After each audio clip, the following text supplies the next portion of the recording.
I'm Giulia, and today I'm going to show you another staple or a very popular, in this case, bread, the focaccia. I know there's tons of focaccias out there, everybody makes them. Well, I'm going to show you the way we used to make it where I grew up. So we're going to start with, I'm going to just use a pound of flour or 4 cups, 2 medium potatoes, 4 small ones, or 1 big one, whatever you have, which I boiled and riced with the ricer. We're going to need a tablespoon of salt, half a tablespoon of yeast, which I've already blooming here, 8 tablespoons of oil. So we're going to need a tomato, which we're going to chop and put on top with some oregano and a little bit of salt. I am going to pour the flour in here. Whoops. Okay. And then I'm going to put the potatoes. This is actually one of the secrets for this kind of focaccia. The potato just gives it such a different flavor to it, and it makes it just different. It's just actually this another system you can actually use. I guess this is more of a modern take on it. You could use a tablespoon or 2 with just instant potato. You know, you can make mashed potatoes, the one that comes from the boxes. I never do that. So anyway, this is me. Okay, I'm going to put I put the potatoes. What I'm going to do now is I'm just going to very slowly mix them together. Let's see, let's put it on. Oops, okay, on 1. And I'm just make sure that the potatoes and the flour, it's mixed. And I'm going to just add a little bit of oil, like I said, about a tablespoon. Okay, guys, we can also briefly lift this up and just try to mix it up together, because it's kind of hard doing it while the machine is going. It's also dangerous. I could take my hand away. So, okay, that's pretty good. So we'll start it all over again. And this time, we'll just add the yeast with water. And actually, there's a little bit, maybe half a tablespoon of sugar in there too. It's supposed to help the yeast bloom. So we're doing that. Mix that a little bit. Okay, we're gonna need some more water. Obviously, so far we've used about 3/4 cup of water. So what I'm gonna do is I'm gonna actually add the salt to the water and dissolve it so that it gets evenly distributed. So I'm just dissolving the salt, and then I'm gonna add it to the, and if I need more water, I will add some more. We'll just do it a little bit at a time until it gets to the right consistency. This kind of focaccia, it's the dough, it turns out it's pretty liquidy. It's not a solid. And I'll show you what I mean by adding the water a little bit at a time.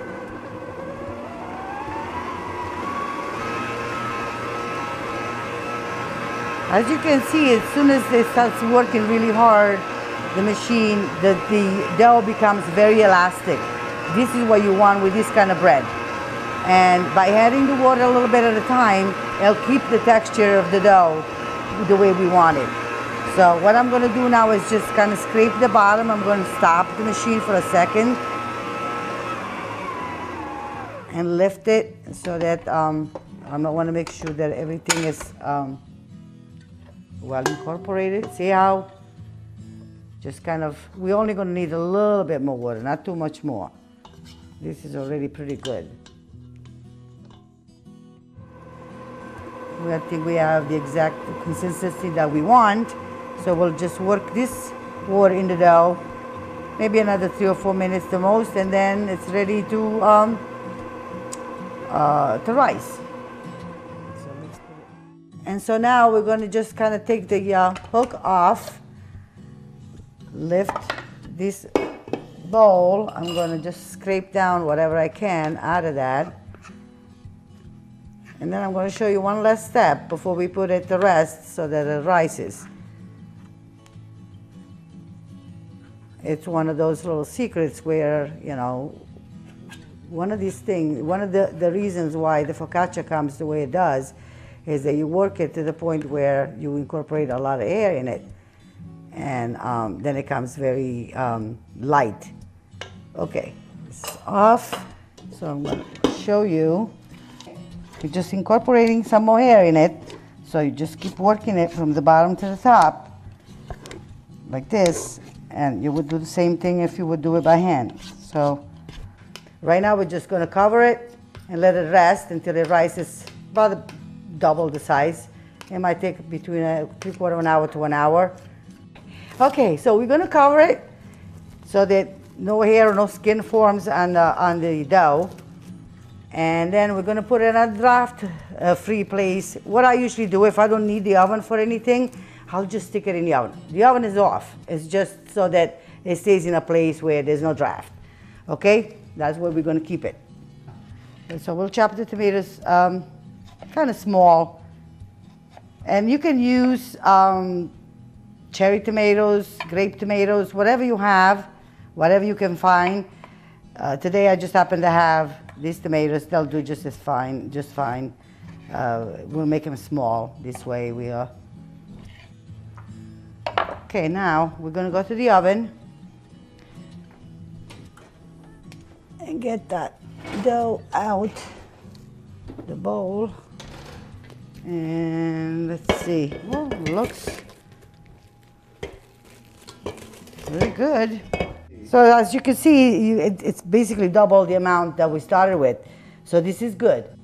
Actually, what we're going to do is oil the pan first. I'm using this pan. You can use a cookie sheet, but you have to be careful because this kind of rises a lot in the oven. So I happen to be lucky and have this one, which is a stone one. There we go. I'm just going to pour it in. And what happened is now we're going to have to wait. You know, we have to just kind of settle it in the pan, kind of spread it around, and then we have to wait for the dough to actually, you know, rise again a little bit, maybe for a half hour.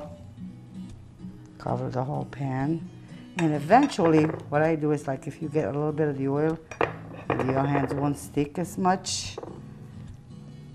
Just keep spreading it, and what's going to happen is, like, in a couple of minutes, you can go back and reshape it again. It's not going to work right away, but eventually it will. So try to make it as even as possible. And we'll just, in a couple of minutes, once it gets like more or less stays in the shape of the pan, then we'll just add the tomatoes and the oregano. And just before we put it back in the oven, we actually put it in the oven for cooking, we'll just put a little bit of oil on top and a little bit of salt, just so you season basically the tomatoes. Okay, I have this other cookie sheet. What I'm going to do is just put it on top of it like this, so that the dough doesn't get a skin again. It's been about 5 minutes or so. I'm going to check and reshape the focaccia dough. So let's see. It looks a little bit more relaxed already. And so what we do is just get it back to, try to get it to the corners. But what I'm going to do is put the tomatoes on. This way I don't disturb it again. So there we go. I'm just going to put like little pieces scattered around like this. Oops, come on. Focaccia is one of those comfort foods that we grew up with that you never get tired of. As a matter of fact, we used to fight who's gotten the biggest piece when we used to make it. So yeah, anytime this is a great snack. So anyway, just see, like, even the juice of the tomato, you could just, it keeps the focaccia moist. So don't lose anything. It's not, it's just the juice of the tomato, so it's nothing. Okay. So basically that's done. We'll just put a little bit of oregano. And again, this is one of those flavors that I'm familiar with, that we are very traditional. But if you like any other herbs and you don't like oregano, you can use it. Let's go get the salt. Sprinkle it on top so that the tomatoes get a little bit of flavor, otherwise it gets to be a little bit. All right, that. And then just before we put it in the oven, we'll put a little bit of oil on it. Now I'm gonna cover it again and wait until I just finish slicing it. Okay, so I'm gonna put the oven on 425, and when the temperature is right, then we can just actually bake the focaccia. Okay, we're checking on the focaccia dough and see if it's gotten very nice. It's got all kind of bubbly and fat, and so now we're just gonna put a little bit of the oil on top, and we're just gonna put it in the oven. The oven has reached its temperature of 425. So just keep on. Focaccia, this is what gives it the flavor, is the oil. So don't be afraid to put enough of it. Unfortunately, it's not a diet food, but it's so good. Okay, here we go. Put it in the oven. And the other thing is you want to put it low. Any bread kind of dough, you want to put it low in the oven so that it gets the heat from the bottom enough so that it rises and it gets nice and, high. Okay, so we're just gonna keep on checking, but it'll take about half hour to cook. That's usually depending on how big it is, and this is not that big, so it should be just about a half hour.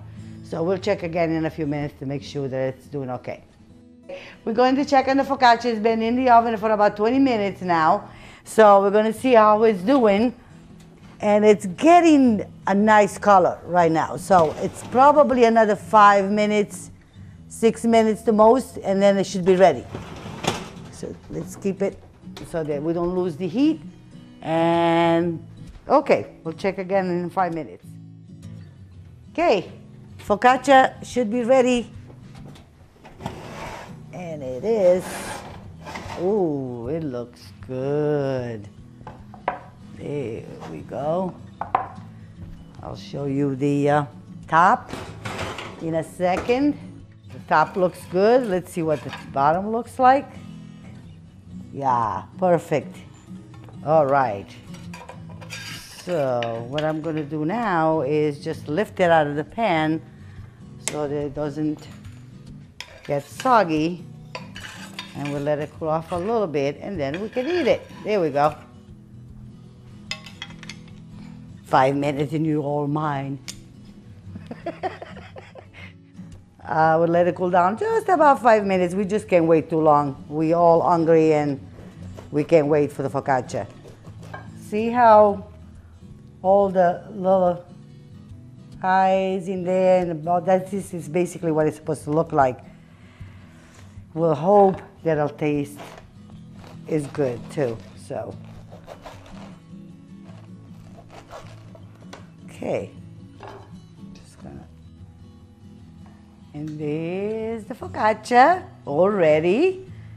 Delicious looking, pretty easy to make, don't you think so? Anyway, hopefully you'll try. I know we can't wait to eat it, so goodbye, see you soon. Oh my God, now I can eat the whole thing.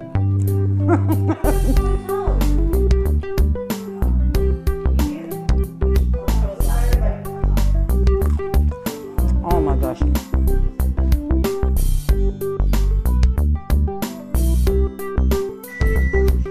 What are you fixing, Vito? The leftover from the last time. Ah, nice.